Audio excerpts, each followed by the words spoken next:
Vamos a comenzar hablando de esta Comisión de la Verdad que ha sido posesionada esta mañana en Palacio de Gobierno. María Isabel Vizcarra Quesada y Teodoro... En Palacio de Gobierno, el presidente del país posesionó a los 5 miembros de la Comisión de la Verdad que fueron elegidos por el mandatario boliviano. Desempeñar la alta función de Comisión de la Verdad en estricto cumplimiento de la Constitución Política y de las leyes del Estado Plurinacional de Bolivia. La comisión tendrá como misión investigar la verdad histórica de los hechos en dictadura y contar los delitos que se cometieron en esa época, donde personas murieron, desaparecieron y otras fueron confinadas. Las dictaduras, golpes de Estado, vienen de Estados Unidos, usan a las Fuerzas Armadas, usaron a las Fuerzas Armadas para que no haya movimientos políticos, movimientos sociales de la liberación. El compromiso es saber la verdad y dar un resarcimiento moral, dicen las autoridades. Creo que debemos decir con absoluta sinceridad, tenemos que saber la verdad. Y esa verdad debe ser el de desentrañar las causas que llevaron luto a los hogares bolivianos. Que puedan acceder a las personas, a testimonios, que puedan acceder a documentación que puede estar en otros lugares, todo con el fin de conseguir la verdad. Esa es la naturaleza, es una comisión de la verdad.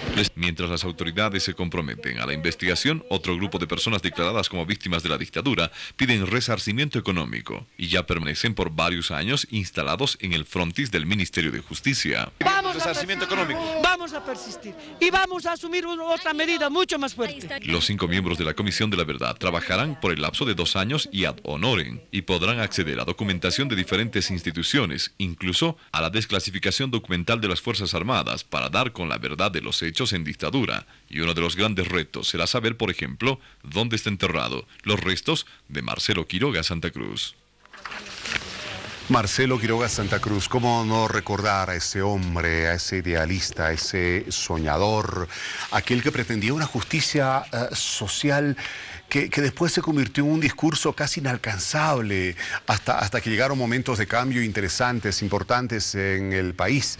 Pero Marcelo Quiroga Santa Cruz ha sido un emblema, ¿no es cierto?, de cómo los crímenes en las dictaduras en el país han quedado prácticamente hasta ahora casi en el olvido en muchos de los casos. O sea, son muy pocas las personas que están en una cárcel, que están en una celda, como Luis García Meza, ¿no es cierto?, purgando condenas que les corresponde por haber masacrado a muchos ciudadanos bolivianos.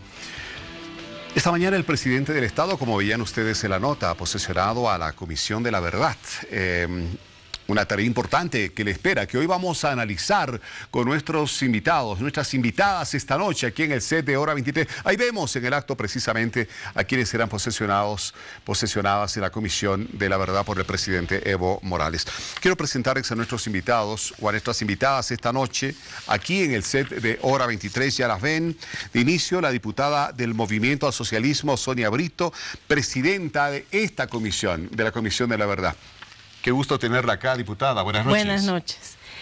Una aclaración. Sí. Soy de la Comisión de Derechos Humanos de la Cámara de Diputados, pero la Comisión de la Verdad está conformada solo por sociedad civil. Ya me parecía raro, y un jalón de orejas a la producción del programa, ya me parecía bastante raro. Presidenta de la Comisión de Derechos Humanos de la Cámara de Diputados, así de claro.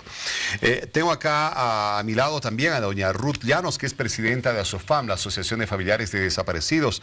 Ruth, qué gusto tenerla acá, buenas noches. Buenas noches, un gusto de estar acá. No, por favor, para nosotros tenerla acá. Y doña Roxana Vaca, que es también directorio de la Asociación de Familiares de Desaparecidos. Roxana, qué gusto, buenas noches. Buenas noches, encantada de estar acá con ustedes en este día tan especial. No, sin duda, especial porque nos permite tener ahora una expectativa bastante marcada por lo que se vaya a realizar próximamente para de una vez por todas esclarecer los crímenes cometidos en la dictadura. A ver, diputada, Comisión de la Verdad, ya por consecuencia esto del decreto o de la ley del 23 de diciembre de 2016, ¿verdad? En que se crea esta comisión, 5 miembros que van a trabajar sin remuneración, elegidos en función de su acreditada imparcialidad, capacidad profesional, ética e integridad personal, que van a tener una tarea de esclarecer los crímenes cometidos entre el 60, 70, 80. Vaya momentos duros para el país que hasta ahora lastimosamente, o de los que hasta ahora lastimosamente se ha conocido muy poco. Así es, 46 años después, por fin se consolida un hecho muy importante, contar con una comisión de la verdad que tiene por funciones lo que acaba usted de resumir muy bien. Yo quiero hacer referencia fundamentalmente a lo que pasó 46 años antes, ¿no? No se puede entender la existencia de personas desaparecidas, muertas, torturadas, exiladas, niños que nacen en cárceles, personas torturadas, etcétera, sin entender lo que fue la doctrina de la seguridad nacional y el Plan Cóndor. Bolivia y los países del Cono Sur vivían una época en la que había una estrategia para acabar con cualquier sector de avanzada, universitarios, trabajadores sindicales, mineros, campesinos, obreros, etcétera. Todos ellos eran considerados como un sector en peligro. Y hay una doctrina, hay una ideología que en ese momento se imprime, la doctrina de seguridad nacional, que deciden acabar con cualquier vestigio de lo que fuese la posibilidad de un socialismo, de un comunismo. Salían de una época en que se había ganado la guerra en Argelia, en Indochina, y no quería el imperio, Estados Unidos no quería esos triunfos en América Latina. Nosotros vivíamos una época de efervescencia política, la revolución cubana, la presencia de organizaciones de izquierda revolucionarias en América Latina, las transformaciones, los procesos de transformación que se iban dando, y generaciones en ese entonces universitarias de trabajadores que luchaban por un mundo distinto, por una sociedad distinta, por la liberación nacional. Entonces, eso es lo que pasó, ¿no? La presencia de inclusive personas nazis que llegaron a asesorar a los militares bolivianos, a los paramilitares. Bueno, en la época de las dictaduras, ellos, ¿no? Había un comando del Cono Sur, de los presidentes, todos dictadores, gobiernos militares de varios países, Paraguay, Argentina, Bolivia, Perú, ¿no? Chile. O sea, nazis que venían a asesorar no solamente a un país, sino a toda esta coordinadora. Era una coordinadora justamente que trabajaba más allá de las fronteras para acabar con los subversivos, con los comunistas.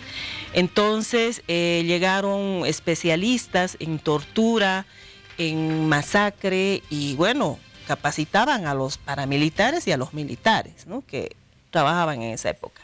Es una época donde las universidades estaban cerradas, es una época donde los colegios se cerraban, donde en ese entonces no habían canales, ¿no?, de televisión, habían radios, pero estaban ahí. Estamos hablando de los inicios de los años 60. 60, 70, ¿no es cierto? Ahí estaban los militares. En 69 recién con el canal estatal. Sí, estaban los militares apuntando a los periodistas para que hablen, ¿no? Esa era la época de la dictadura, de verdad.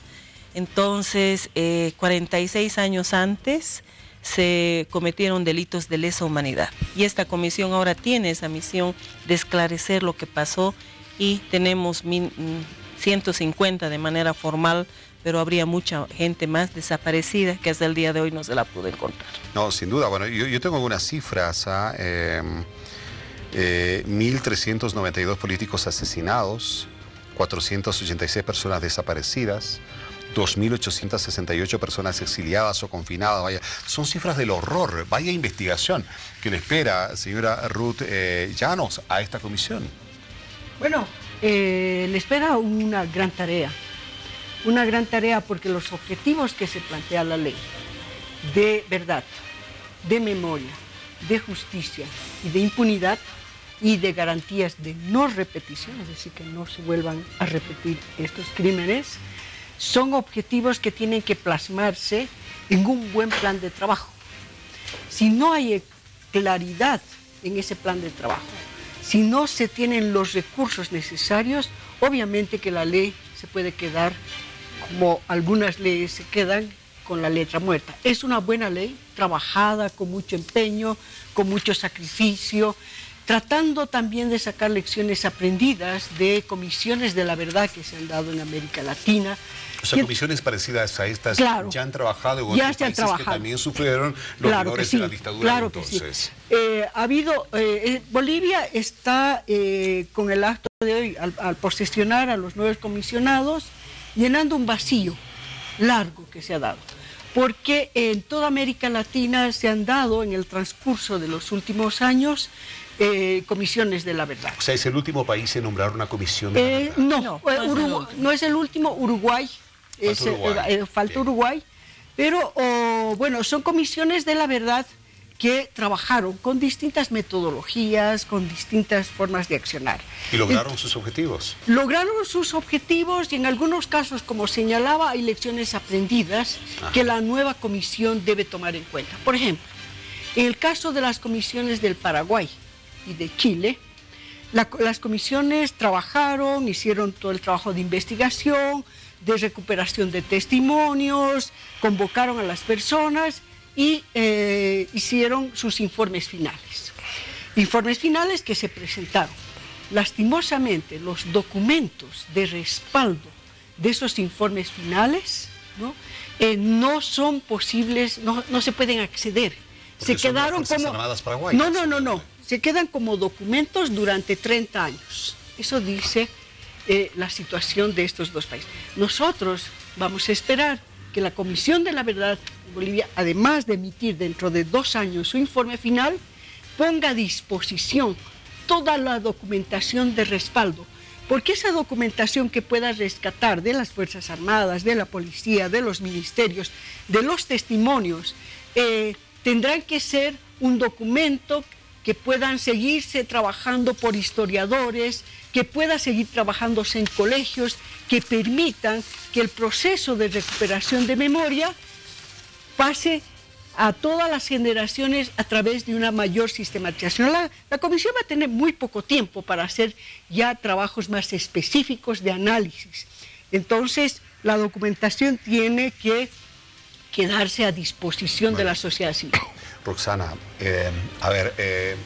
se conforma la Comisión de la Verdad, pero casi de inmediato surgen voces de dentro de las Fuerzas Armadas que dicen, no, pero vamos a darles lo que tengamos, pero no es mucho, pero algo ha de haber, como una señal de que, bueno, o sea, no ha de ser muy fácil acceder a todos los documentos que tengan las Fuerzas Armadas, si todavía los tienen, porque algún alto jefe decía, bueno, es posible que los hayan quemado.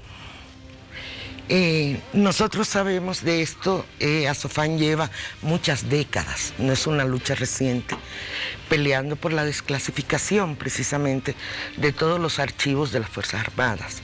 Sabemos que parte de esos archivos efectivamente han sido quemados para que no se llegue a la verdad. Sabemos también que parte de esos archivos están como trofeo en casa de familiares de militares que participaron en estas acciones. En algunos casos se ha podido recuperar alguna documentación de ellos, pero la mayoría sigue como trofeos en la familia. Sabemos que las Fuerzas Armadas no ha cooperado con nuestro pedido de décadas de que desclasifique sus documentos. Pero estamos seguros que si hay una voluntad política además del gobierno, y el comandante en jefe de las Fuerzas Armadas es el compañero presidente Evo Morales, las Fuerzas Armadas debe entregarnos o debe entregar a la comisión toda la información que tiene en su poder. Sabemos que es la parte más difícil también de todo este proceso, el poder acceder a los archivos militares. Así es. Diputada Sonia Brito, ¿cómo se eligió estos 5 miembros? Ya hemos adelantado algo de los criterios con los cuales se ha elegido a estas personas, pero ¿quién finalmente los elige? ¿Cómo se los ha elegido? ¿No es cierto? Y ¿de qué manera la gente puede tener expectativa por el resultado de su trabajo?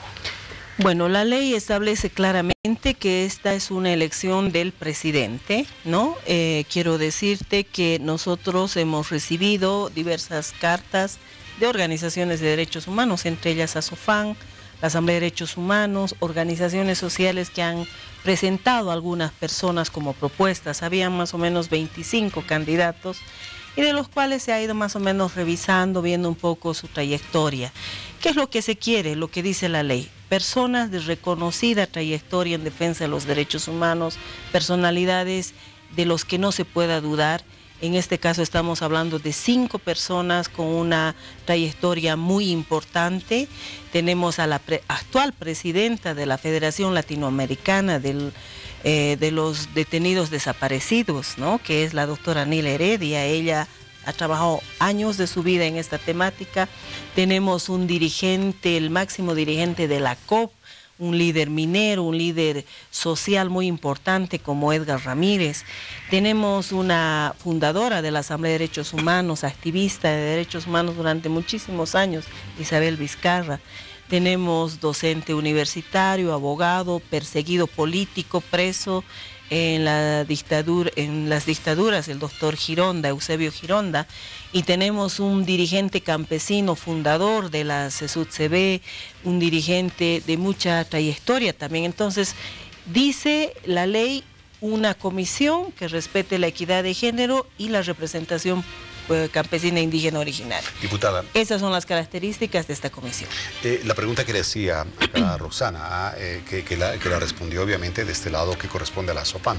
Le pregunto a usted como asambleísta nacional, ¿cómo lograr que esta comisión tenga la apertura que se necesita dentro de las Fuerzas Armadas? Porque sabemos que hasta ahora, precisamente desde las Fuerzas Armadas, se ha generado una recurrente respuesta casi negativa a abrir sus archivos o desclasificarlos para que finalmente el pueblo boliviano conozca lo que pasó en las dictaduras.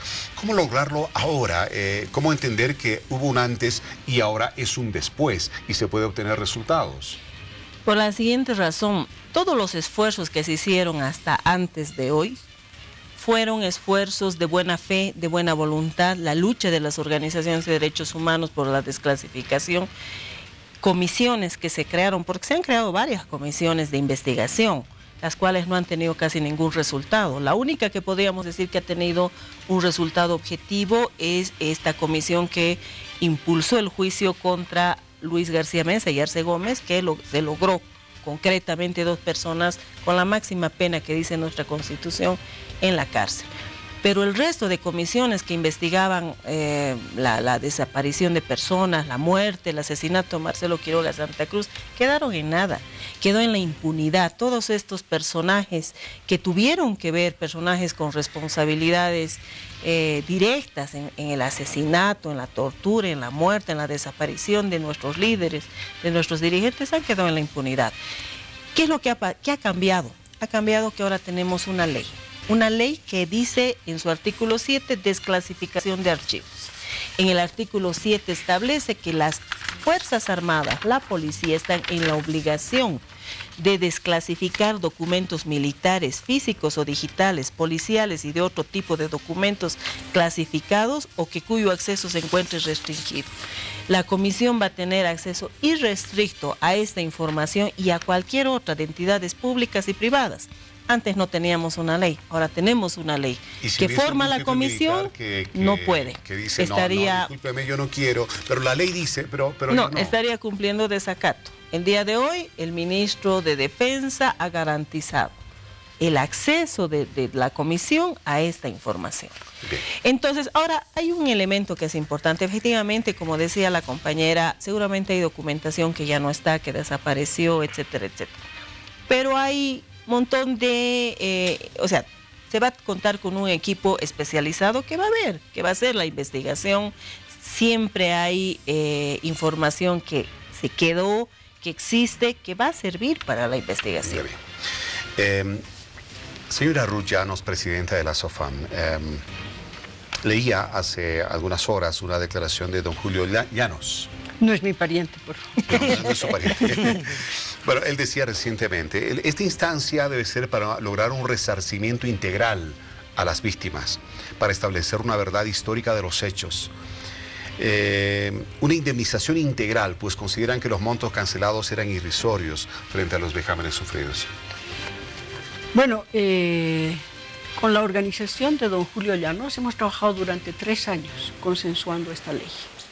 Y hemos discutido con una metodología práctica en la que nos apoyó el Alto Comisionado de Naciones Unidas para consensuar todos los puntos que han salido de esta ley. Entonces, primero hay que señalar de que la ley, como yo señalaba anteriormente, que tiene objetivos de memoria, verdad y justicia, garantías de no repetición y de reparación integral, pero no señala de ningún momento de indemnización. Entonces, partiendo de eso y partiendo del hecho de que esta organización trabajó conjuntamente con nosotros, porque eso nos había solicitado el gobierno cuando los llevamos a una audiencia pública en Washington ante la Comisión Interamericana de Derechos Humanos, cuando la exministra Velasco dijo, bueno, ¿quieren comisión de la verdad?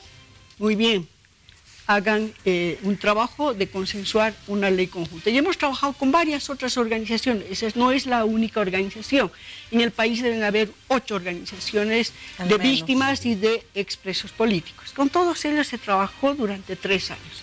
Entonces, en ese sentido quedó muy claro, y hemos discutido bastante el tema de la reparación. La reparación en el concepto de Asofan tiene que ser una reparación integral histórica. No pasa simplemente por el exigir un pago, porque nosotros entramos y nuestros familiares entraron a esta lucha no para recibir ningún tipo de emolumento económico. Entraron porque creían que estaban trabajando y buscaban cambios y transformaciones en el país. Pero además, la ley de reparación en la que se reclama desde hace tiempo es una mala ley, y Asofan siempre la rechazó, porque además el proponente de esa ley fue un ex paramilitar.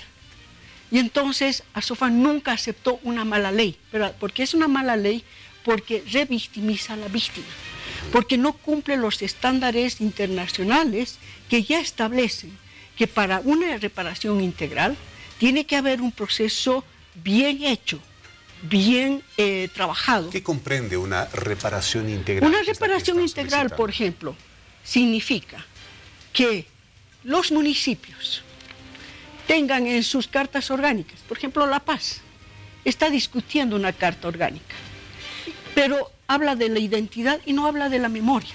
Una reparación integral significa que la Carta Orgánica de La Paz, por ejemplo, asuma el tema de la memoria, porque en esta ciudad murieron varios bolivianos por buscar liberación en este país. Entonces, en esta ciudad existen todavía colegios que se llaman barrientos, existen todavía calles con nombres de los, no de las víctimas, sino de los perpetradores, de los victimadores. Entonces, en ese sentido, hacer una carta orgánica tiene que ser en función de responder a políticas claras de memoria, que no son solamente responsabilidad del nivel nacional, sino también del nivel subnacional. Cambiar nombres de escuelas, de o calles, escuelas, por decir, de los dictadores o militares que fueron parte de las dictaduras, por los nombres de las víctimas. Claro que sí, los claro que lucharon por los derechos humanos y por un sistema que en su momento por ejemplo, representó peligro y los mataron.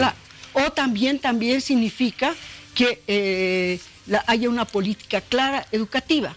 Muchos de los estudiantes no saben lo que es golpe de Estado, no saben lo que es toque de queda, porque las escuelas, en los colegios y en las universidades no se enseña la verdadera historia. Se enseña una historia que tapa lo que sucedió en las etapas de dictadura. Y a eso se va con esta Claro, de lo que se trata es recuperar la memoria histórica colectiva, ¿no? Que nuestra gente, que nuestro pueblo el día de hoy sepa que tuvo héroes, líderes, gente que dio su vida por un mundo mejor, que los reconozca. Se trata de honrar a nuestros líderes, a nuestros mártires, y una forma de honrar es lo que decía Ruth, pero también la idea es que los colegios, ¿no es cierto?, conozcan su historia, sepan lo que pasó en este país, conozcan quiénes fueron sus líderes, quiénes fueron sus mártires. Entonces es recuperar, honrar a nuestros héroes, a nuestros mártires, a nuestros líderes, no dejarlos en el olvido. Las unidades educativas, Claro. es cierto,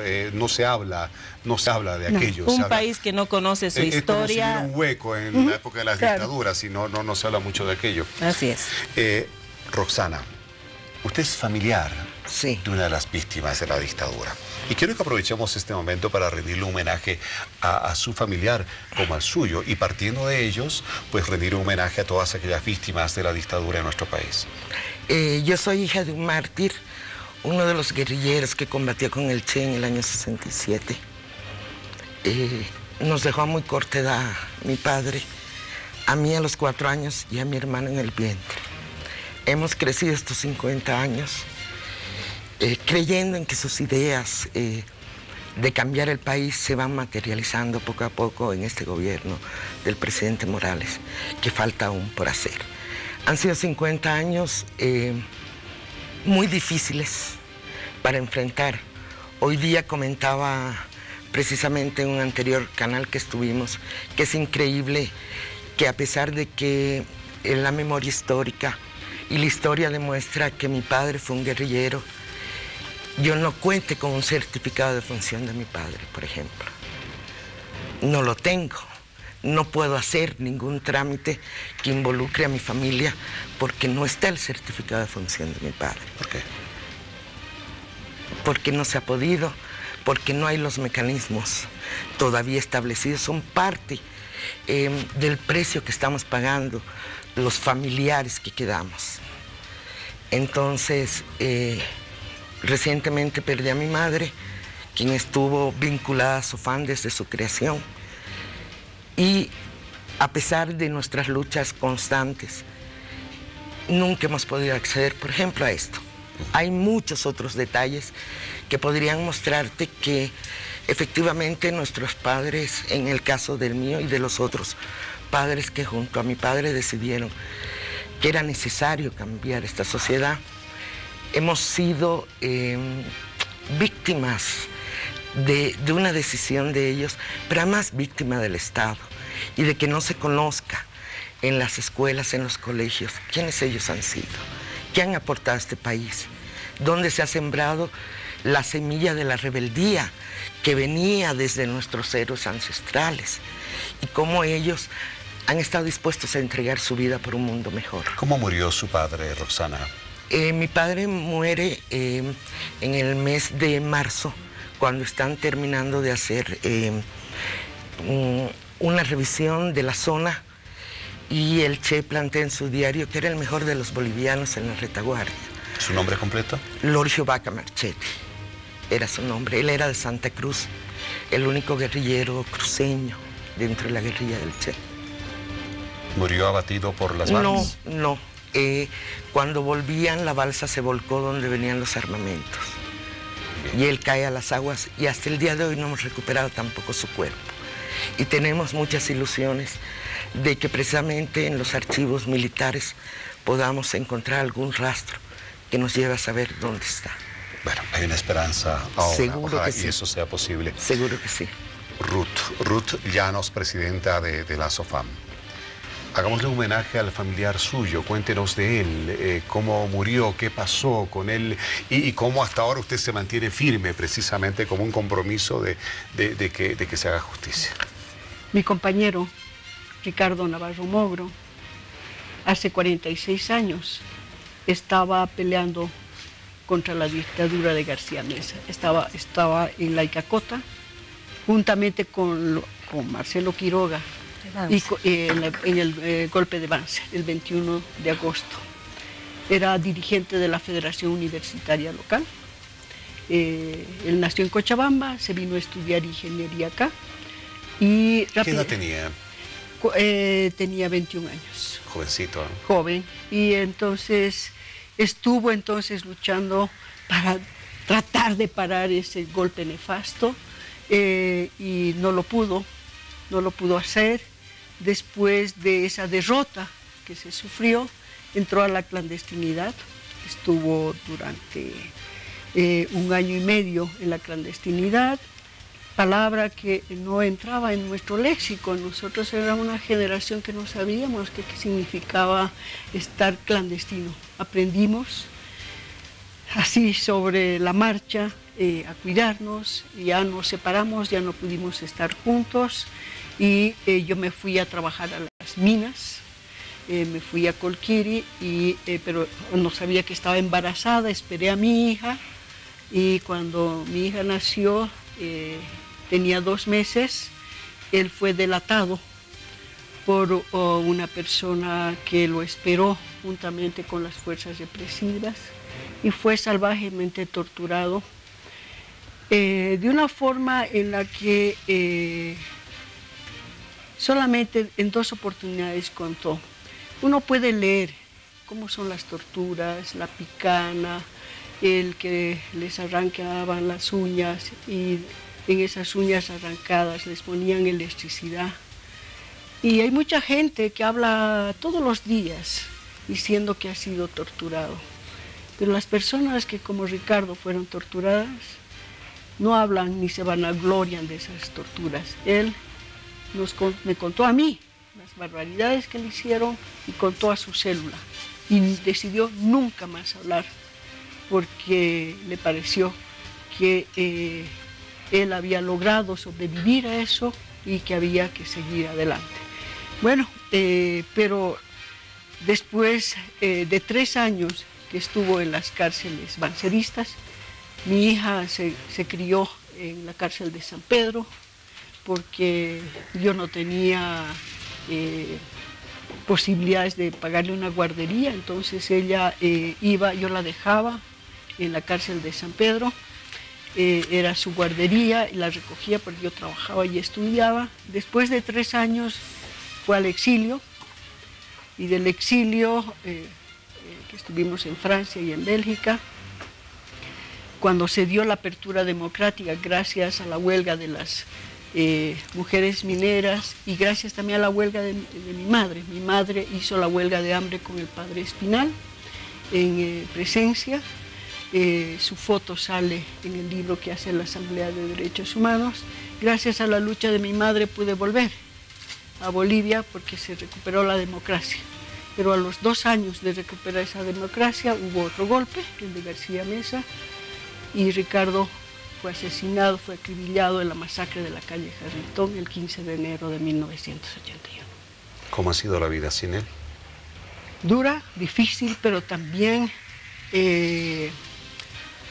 nos ha dado la fuerza de continuar.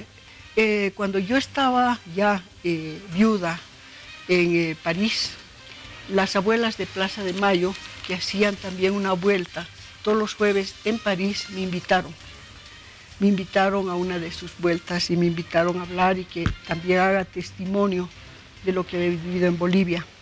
Yo fui a esa vuelta con las abuelas de Plaza de Mayo y ahí asumí un compromiso. Yo tuve el privilegio de enterrarlo a Ricardo. Yo sé dónde llevarle flores, yo sé dónde ir a conversar con él. Pero cuando estuve con las abuelas de Plaza de Mayo y las madres de Plaza de Mayo, dije, yo soy una privilegiada porque sé dónde está. Pero hay muchas madres que no saben dónde está y entonces mi compromiso será hasta que todas ellas puedan tener el privilegio de enterrar a sus familiares, de encontrar o de tener un lugar donde llevarles flores. Diputada Brito, esta comisión ha comenzado un trabajo que seguramente ha de ser bastante serio. Esperemos que todo lo eficiente ante la expectativa del ciudadano que se ha montado ahora después de este anuncio, ¿no es cierto?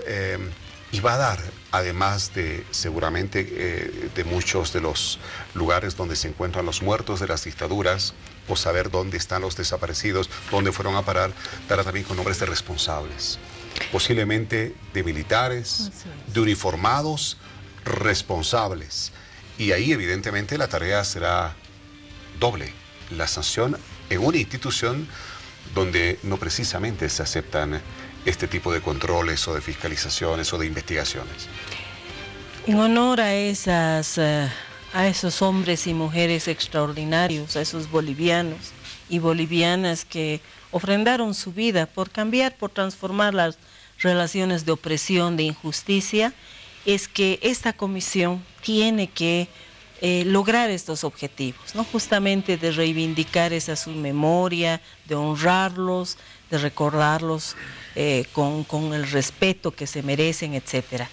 Ese es uno de los objetivos. El otro objetivo justamente es identificar responsabilidades individuales, tanto de los autores materiales como intelectuales de lo que fueron estos crímenes, estos delitos de lesa humanidad, para que se pueda en el ámbito de las instancias jurisdiccionales iniciarles juicios, ¿no? O sea, esta no es una comisión que los puede juzgar ellos, sino simplemente con el material existente se va a presentar a las instancias jurisdiccionales para que se haga justicia en el marco del debido proceso a aquellos que quedan. Hay paramilitares que siguen caminando por las calles como si no pasara nada, con absoluta impunidad. Hay asesinos, hay gente que ha quedado huérfana o viuda, etcétera, y ellos están paseando aún. Entonces son personas que tienen que tener un juicio y una sanción en su momento. Diputada Sonia Brito, muchas gracias por haber estado esta noche con nosotros. Gracias a Lo ustedes. propio a doña Ruth Llanos, presidenta de la ASOFAN, muchas gracias por estar acá. Y doña Roxana Vaca, también del directorio de ASOFAN, muchas gracias por habernos acompañado en Hora 23.